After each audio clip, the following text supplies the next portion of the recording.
Hello, plan and পারফেকশনে আবার একটা নতুন ব্লগ নিয়ে চলে আসলাম। এই ছিল 24 তারিখের আমার গ্রুম, কারণ আমার কাজটা ছিল পুরোটাই গ্রুমের তরফ থেকে। আর 24 তারিখ ছিল একটা ভাইটাল ডেট। ফটোগ্রাফি আমার সকালে মেকআপ ছিল, যেহেতু যাইনি আমি ফটোগ্রাফিতেই আসবো।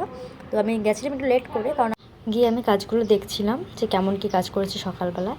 তারপর রাত্রিবেলায় আমরা পৌঁছে যাই ডায়মন্ড হারবার ব্রাইডের বাড়ি। অ্যান্ড সেখানে সাথে সাথে বিয়ের কাজ শুরু হয় কিছু ফটো নেবার পরে। তো সেখানে ভিডিও আমরা অলরেডি করি, অ্যান্ড আমাদের সমস্ত কাজ কমপ্লিট হয়ে যায় ওই দিন ঠিক 12টা থেকে 12:30-র মধ্যে।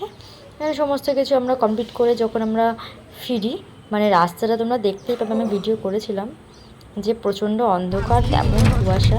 তখন আমরা মানে বাইকে করে আমরা যেখানে বাস রাখা ছিল, গাড়ি রাখা ছিল, সেখানে যাচ্ছিলাম। ওদেরই দাদা একটা কেউ আমাদেরকে পৌঁছে দিচ্ছিলো, আমি সেটারও ভিডিও করেছি। একা একা পিছনে বসে আমি ভিডিও করেছিলাম, আমার নিজেরই হাসি পাচ্ছিল যখন আমি ভিডিওগুলো করছিলাম।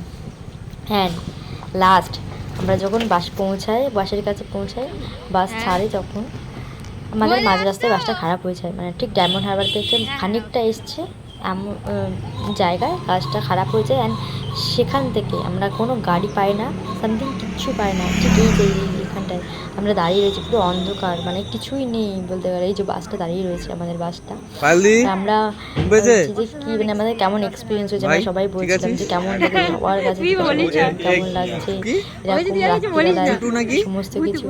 তো মানে একটা আলাদা এক্সপিরিয়েন্স হয়েছে, তোমাদেরকে ভয়েসটা দিয়ে দিচ্ছি, শুনে নিই।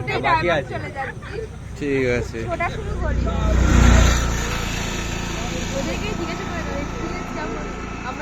দাদা, বিয়ের অভিজ্ঞতা কিরম হলো? বিয়ের অভিজ্ঞতা কিরম হলো? বিয়ের অভিজ্ঞতা কিরম হলো দাদা? রাস্তায় দাঁড়িয়ে রয়েছে,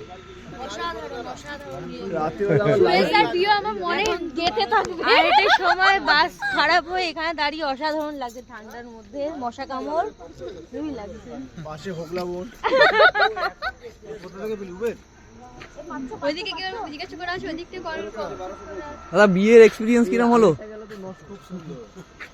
খারাপ তো বলা যায় না, খুব ভালো, খুব ভালো।